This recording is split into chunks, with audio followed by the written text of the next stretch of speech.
வண்டி எண் 1, 2, 6, 5, 6 Chennai central Ahmedabad junction.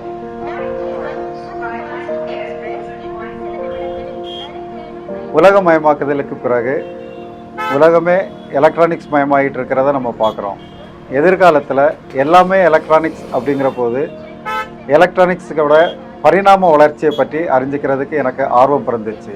எதனால் அப்படின்னா, எதிர்காலத்தை பற்றி தெரியணும் அப்படின்னா நம்ம வரலாற்றை பற்றி புரிஞ்சுக்கிறது ரொம்ப முக்கியம். அதனால் பழமையை பாதுகாக்க ஆரம்பித்தேன் எதிர்காலத்திற்காக.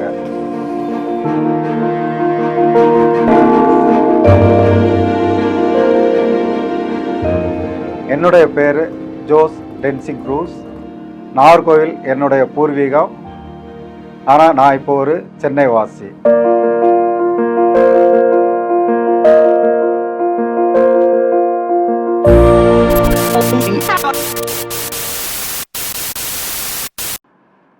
நம்ம இந்தியாவில் பார்த்தீங்க அப்படின்னா எலக்ட்ரானிக்ஸ் துறை கடந்த ஒரு 10 ஆண்டுகளில் மிகப்பெரிய வளர்ச்சி அடைஞ்சிருக்குன்னு தான் சொல்லணும். அதில் பார்த்திங்க அப்படின்னா நமக்கு ஒரு 10 வருஷத்துக்கு முன்னால் நம்மளோட உற்பத்தி எவ்வளோ இருந்தது அப்படின்னா 2 லட்சம் கோடியாக இருந்தது. இன்றைக்கி ஏறக்குறைய 12 லட்சம் கோடியாக உயர்ந்திருக்கு. அதாவது 6 மடங்கு வளர்ச்சி கண்டிருக்கு.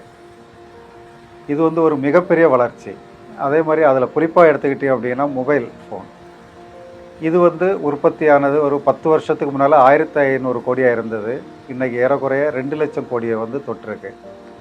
இன்றைக்கி நம்ம சீனாவை நெருங்கிட்டு இருக்கிறோம் உற்பத்தியில். இப்போது உலக அளவில் நம்ம 2ஆவதாக இருந்தாலும் ஏறக்குறைய சீனாவுக்கு போட்டியாக வந்துக்கிட்டு இருக்கிறோம்.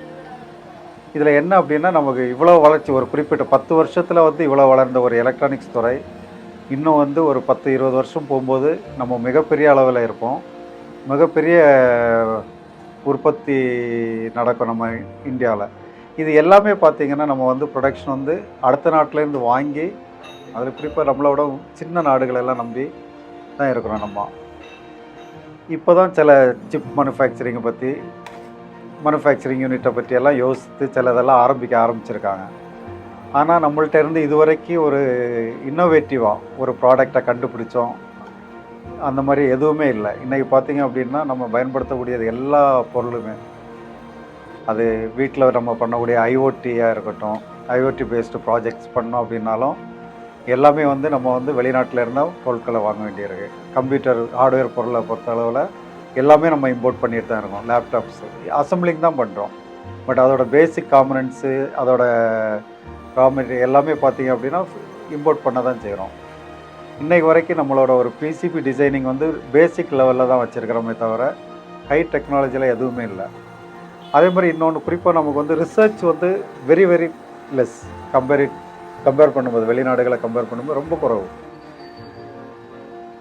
அதனால் எங்களோட நோக்கம் என்ன அப்படின்னா, யங்ஸ்டர்ஸுக்கு எலக்ட்ரானிக்ஸ் என்ன அப்படிங்கிறத புரிய வச்சு அவங்க புதிய புதிய காம்பனன்ட்ஸு, புதிய ப்ராடக்ட்டு, ஃப்யூச்சரில் நமக்கு என்னென்ன பண்ண முடியும் அப்படிங்கிற ப்ராடக்ட்ஸை நிறைய கண்டுபிடிக்கணும். அதுக்கு அவங்களுக்கு உதவியாக இருக்கணும் அப்படிங்கிறது தான் எங்களோட முக்கியமான எண்ணம். அதை நாங்கள் செயல்படுத்துறதுக்கு தான் முயற்சி பண்ணிகிட்ருக்குறோம்.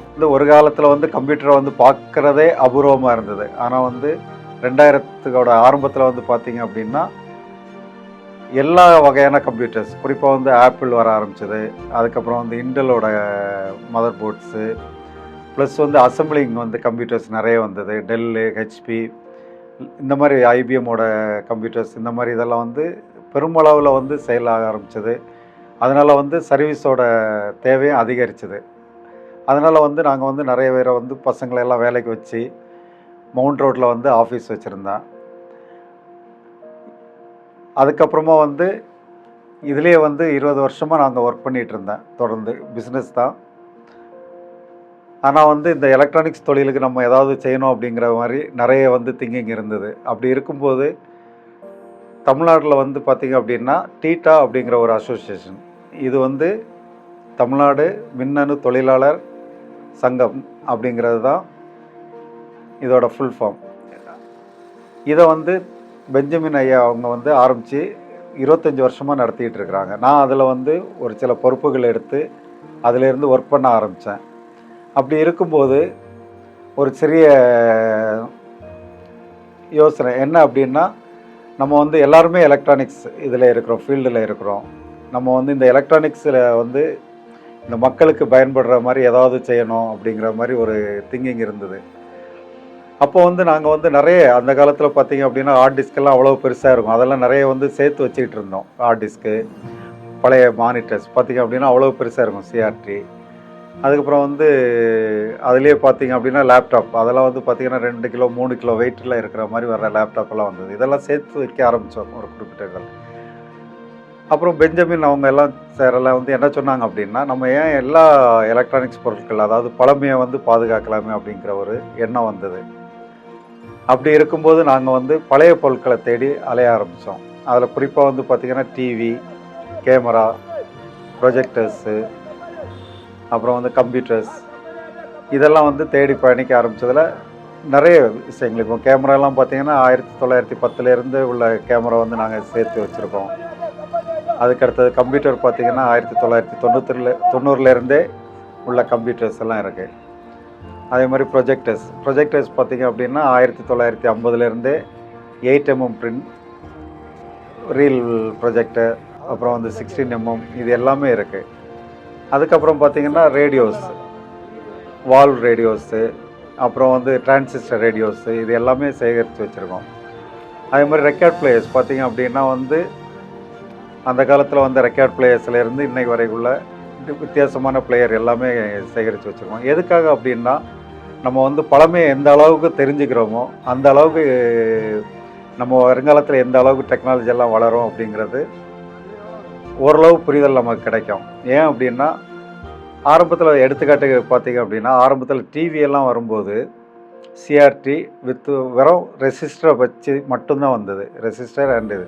அதுக்கப்புறம் பார்த்தீங்க அப்படின்னா ஐசி பேஸ்டு அந்த மாதிரி சிஆர்டி அதுக்கடுத்து எப்படி டெவலப் ஆச்சுது அப்படின்னா எல்சிடி, எல்இடி, இன்றைக்கி வந்து பார்த்திங்கன்னா அட்வான்ஸ்டு மாடல் ஓஎல்இடி, கியூஎல்இடி அந்த மாதிரி அளவுக்கு டெக்னாலஜி வளர்ந்துட்டே வருது. இது வந்து பரிணாம வளர்ச்சியை வந்து நம்ம பார்க்குறோம். அதே மாதிரி ஒவ்வொரு எலக்ட்ரானிக்ஸ் ப்ராடக்ட்டில் எடுத்து இன்னொன்று பார்த்திங்க அப்படின்னா கேமராலாம் அந்த காலத்தில் பாக்ஸ் கேமரா, ஃபோல்டபுள் எல்லாமே, அதுக்கடுத்தது ஃபிலிம் வந்து அடுத்தது எஸ்எல்ஆர், டிஎஸ்எல்ஆர் அந்த மாதிரி. இன்றைக்கி வந்து நம்ம ஒரு மொபைல்லையே வந்து இது எல்லாமே பயன்படுத்துகிற அளவுக்கு டெக்னாலஜி க்ரோத் இருக்குது. இன்னும் ஃப்யூச்சரில் பார்த்திங்க அப்படின்னா இதோட அப்டேஷன் எப்படி இருக்கும் அப்படிங்கிறதெல்லாம் தெரியணும். இன்றைக்கி அதில் வந்து நாங்கள் வந்து ஒரு எக்ஸிபிஷன் மாதிரி பண்ணோம். அதில் ஒரு சில ஸ்கூல்ஸு, அப்புறம் ஐடிஐயில் படிக்கிற பசங்கள்லாம் வந்து பார்த்தாங்க. நிறைய பொதுமக்கள் வந்து பார்த்தாங்க. பார்க்கும்போது பார்த்திங்கன்னா சில பெற்றோர்களே அவங்க பசங்களை கூப்பிட்டு வந்து எக்ஸ்பிளைன் பண்ணாங்க. அவங்க வந்து சின்ன வயசில் இருக்கும்போது இதில் என்னென்ன ப்ராடக்ட், என்னென்ன மாதிரி பொருட்களை எல்லாம் பயன்படுத்தியிருந்தாங்க எலக்ட்ரானிக்ஸில், இன்றைக்கி அது எந்த மாதிரி இருக்குது அப்படிங்கிறதெல்லாம் அவங்களுக்கு பசங்களுக்கு எக்ஸ்பிளைன் பண்ணாங்க. அதெல்லாம் பார்க்கும்போது எங்களுக்கு ரொம்ப சந்தோஷமாக இருந்தது. இதை வந்து இன்னும் நிறைய இடத்துக்கு ரீச் பண்ணோம். நம்ம தமிழ்நாடு ஃபுல்லாக இல்லை இந்தியா ஃபுல்லாக வந்து ரீச் அவுட் பண்ணோம். ஏன் அப்படின்னா நாங்கள் டெக்னாலஜி வந்து சும்மா ஷோ பண்ண மாட்டோம். அதை வந்து அந்த பொருளை பிரித்து வச்சு அந்த பிள்ளைங்களையும் எக்ஸ்பிளைன் பண்ணோம். எப்படி வந்து இந்த டெக்னாலஜி உள்ளே இருக்குது, இன்றைக்கி எப்படி க்ரோத் ஆகிருக்கு பாருங்கள் அப்படிங்கிறத வந்து இன்டர்னல் ஆர்கிடெக்சரே அவங்களுக்கு வந்து எக்ஸ்பிளைன் பண்ணி அதை வந்து ஓப்பன் பண்ணியே காட்டுவோம். அதனால் வந்து அவங்களுக்கு அந்த எலக்ட்ரானிக்ஸ் அறிவு வந்து ரொம்பவே கூடும்.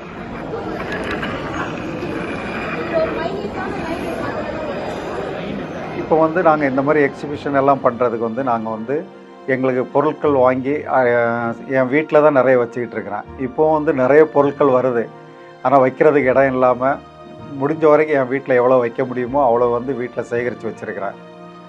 இப்போது வந்து சில நன்கொடையெல்லாம் கொடுத்துருக்காங்க எனக்கு. அந்த கலெக்ஷன் ஆரம்பிக்கும் போது சில நண்பர்கள் வந்து அவங்களோட வீட்டில் பயன்படுத்தின பழைய பொருட்கள் எல்லாம் வந்து எங்களுக்கு கொடுத்து உதவி இருக்காங்க.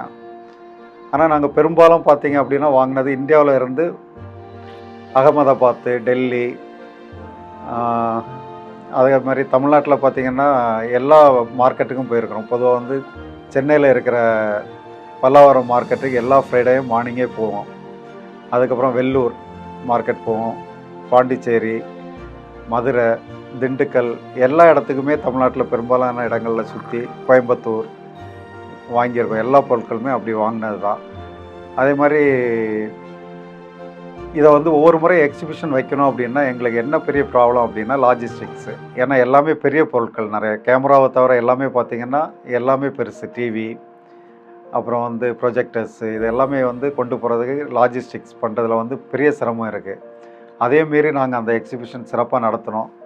இன்னும் வந்து பெரிய அளவில் எக்ஸிபிஷன் பண்ணணும் அப்படிங்கிறது எங்களோட ஒரு விருப்பம்.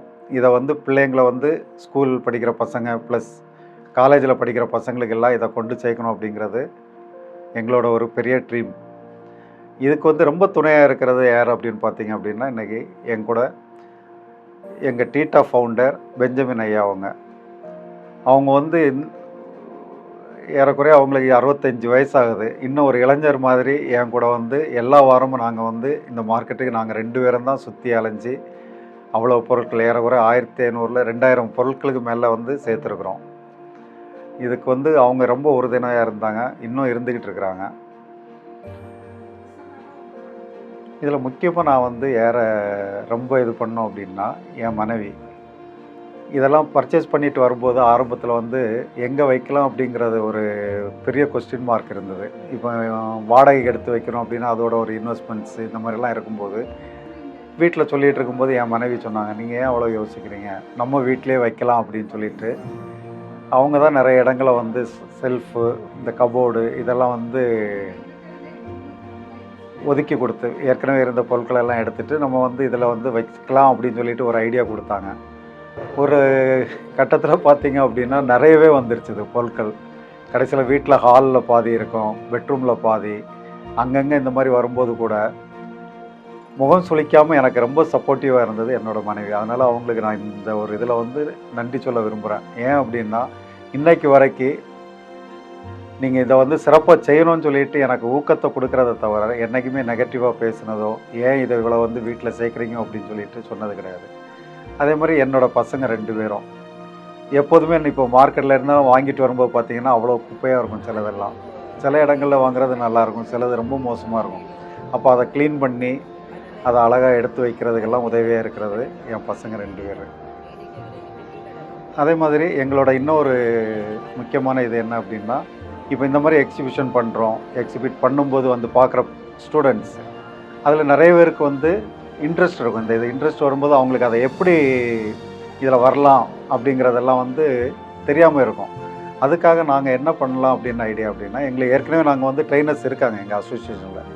இப்போ அவங்களெல்லாம் எடுத்து ஒரு அகாடமி மாதிரி ஃபார்ம் பண்ணி அந்த அகாடமியில் வந்து ஸ்டூடெண்ட்ஸை வந்து ட்ரெயின் பண்ணுறது. அவங்களுக்கு வந்து இந்த பழைய இது எப்படி இருந்தது, இப்போ லேட்டஸ்ட் டெக்னாலஜி என்னென்ன இருக்குது, இதெல்லாம் பற்றி அவங்களுக்கு ஒரு டீச் பண்ணி அவங்களுக்கு இன்னும் அவேர்னஸ்ஸு ப்ளஸ் வந்து ஸ்கூல் ஸ்டூடெண்ட்டாக இருந்தாங்க அப்படின்னா அவங்களுக்கு கரியர் கைடன்ஸு, அவங்களுக்கு வந்து ஃப்யூச்சரில் நீங்கள் எலக்ட்ரானிக்ஸில் போகும்போது என்னென்ன இருக்குது, எப்படி வந்து அதில் நீங்கள் ரிசர்ச் லெவலில் போகலாம், அதே மாதிரி என்னென்ன பண்ணலாம் அப்படிங்கிற வந்து கரியர் கைடன்ஸ் பண்ணுறதுக்கும் ஒரு திட்டம் இருக்குது. அதே மாதிரி கல்லூரி மாணவர்களுக்கு அவங்க வந்து எலக்ட்ரானிக்ஸ் முடிச்சுட்டு எல்லாருமே பார்த்திங்க அப்படின்னா ஒன்லி சர்வீஸ் ஃபீல்டு போகிறது அந்த மாதிரி தான் இருக்காங்க. அவங்க வந்து அந்த ஹையர் எஜுகேஷன் போயிட்டு ரிசர்ச் லெவல்லலாம் போகிறது ரொம்ப குறைவு.